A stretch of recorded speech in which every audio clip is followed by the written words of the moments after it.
Et puis, Ferdinand est en train de faire un jeu dangereux à cause de sa haine. Je vous ai dit ici que Ferdinand, Haïté, Zaga, Bambo, les deux là, ils sont tellement rancuniers que la guerre, c'est devenu une guerre de personnes et une rétribution, ce n'est plus une lutte pour eux. Ferdinand a dit quelque chose dans son live hier, qu'ils ont fait quelque chose. Ferdinand ne connaît rien sur les États-Unis. Rien. Rien. Zéro. Il ne connaît rien sur les États-Unis. Ils disent qu'ils ont écrit des lettres à l'ambassade des États-Unis, sauf que j'ai bien raté là-bas, pour prendre soin de certains qui ont fait des fraudes de visa pour venir aux États-Unis, sachant qu'il y a beaucoup de Togolais qui ont utilisé d'autres moyens pour venir ici. Et parce qu'il a une haine pour certaines personnes qui, même si on les déporte au Togo, vont venir vivre dans des étages, des rez-de-chaussée, dans la maison des familles, vont être retournés en France, d'autres vont revenir, d'autres même ne seront pas déportés. Que c'est les enfants des pauvres qui ont vendu leur terrain, qui ont traversé la mer pour venir ici, et pour eux, ils sont en train de signaler les gens. Et en Europe là-bas, il n'y a pas trop de gens là-bas qui ont fait des fraudes avec des faux diplômes qui sont en Europe là-bas. La majorité de beaucoup de gens qui sont en Europe, en France, en Allemagne, là où tu vis là-bas, ils ont fait fraude pour venir là-bas. Et toi, à cause de ta haine pour certaines personnes, tu écris une lettre à l'ambassade, les gens t'applaudissent sans savoir les conséquences et ceux qui vont payer les prix. Les gens comme Guetovi, par exemple.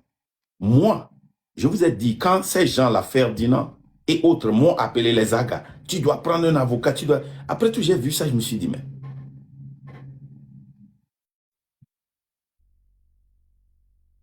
This is not right. Et j'ai suspendu ça. Mais la lettre qu'il écrit, les gens comme nos artistes qui sont venus ici pour faire une prestation et ont trouvé une fuite pour sortir. Tous ces gens-là, on va aller revoir leur dossier pour les renvoyer. Nos frères qui sont venus en vacances, les parents qui sont venus ici et ont trouvé un refuge avec leurs enfants, ont commencé par travailler et on les a laissés là-bas. Aujourd'hui, ces gens-là, on va aller revoir leur dossier. Vous écrivez cette lettre pour envoyer à l'ambassade. Et l'ambassade aux États-Unis, quand on reçoit une lettre crédible chez quelqu'un, we follow up. Si je prends un téléphone maintenant et j'appelle, je dis que l'enfant là est molesté par ses parents, la police est obligée d'aller là-bas pour vérifier. Et Ferdinand est sur un terrain très dangereux. Et il ment. La raison pour laquelle on a suspendu le Togo n'a rien à voir avec ça. Nous sommes aux États-Unis ici.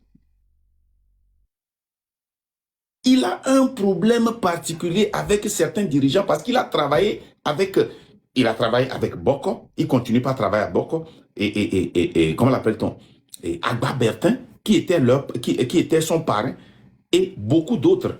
Il a dit ça et avant dimanche, qu'il continue pas à les appeler. S'il décroche, il s'en fout. S'il ne décroche pas, il s'en fout. S'il décroche, il va leur parler.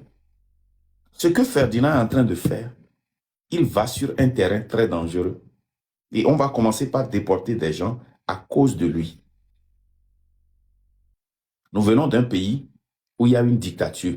Les gens trouvent des moyens pour partir. Ça ne vient pas seulement du Togo.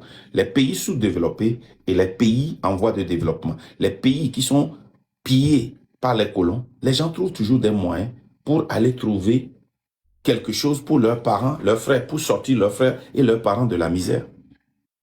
Et à cause de la désinformation, de la haine, Ferdinand prend le soin,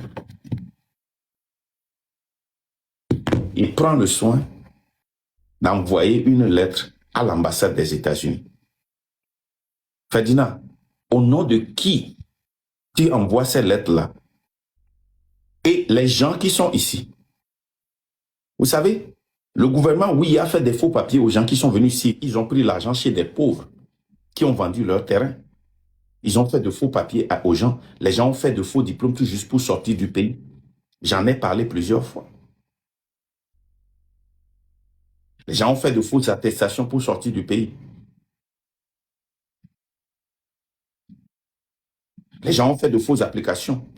Moi, connaissant mon futur et sachant que je ne m'étais jamais, je parle toujours contre ce gouvernement, c'est pour cela que moi j'ai refusé de faire asylum politique. Allez voir. C'est pour cela que j'ai refusé de vendre mes enfants pour qu'on les mette sur les taxes des autres. C'est pour cela, parce que je savais que les gens là vont venir comme ça. Ils sont méchants comme ça. Cette méchanceté, cette haine, quand vous voyez Ferdinand, avec ça, et je ne veux pas dire quelque chose. Ma femme m'a interdit ça, donc, sorry baby. Hmm? C'est pas possible. Ça là aussi, c'est dans la lutte. Nous sommes là pour dire la vérité, mais les gens, chaque fois, ils viennent et disent, hey, laisse les autres faire la lutte. Pourquoi tu critiques tout. Mais depuis quand c'est interdit aux gens de critiquer? Vous dites à vos enfants de ne pas poser des questions à l'école. Vous dites à vos enfants, quand ils rentrent dans un business, ou bien vous-même, avant de rentrer dans un business, vous ne posez pas de questions. Si vous êtes dans un business, vous ne demandez pas de compte. Qu'est-ce que Ferdinand fait chaque dimanche? Il demande des comptes. Il demande des comptes et il fait des règlements de comptes en exposant ceux qui l'ont déçu quand il était au pays. Et cette lutte-là, ce n'est pas une lutte personnelle où tu viens et tu utilises le peuple pour une mascarade. C'est une lutte contre un système, c'est une lutte révolutionnaire. Et dans cette lutte, il faut dire la vérité. Il faut reconnaître les forces de l'adversaire. Ferdinand est là-bas, il nous ment tous les dimanches, il dit que fort est affaibli, fort est ceci. Un gars qui est affaibli, écoutez bien, un gars qui est affaibli, qui quitte son pays pour 2 semaines pour aller en France, et revient pour faire un coup d'État, pour préparer un coup d'État contre le Bénin, et la France le laisse, ne dit rien. La France n'est pas au courant. Un gars dont Ferdinand nous dit chaque fois qu'il est totalement affaibli. Le M106 nous dit que Fort est affaibli. Parce qu'il est affaibli, il n'arrive pas à dormir. Ils vont prendre 1 mois et demi de repos pour nous laisser à nous, nous les experts en lutte. Mais vous êtes sérieux? Fort est affaibli et il va aux États-Unis. Fort est affaibli et l'ONU passe ce message sur lui. Je vous lis le message de l'ONU. Le jour que Fort a fait l'annonce, le jour que Fort a fait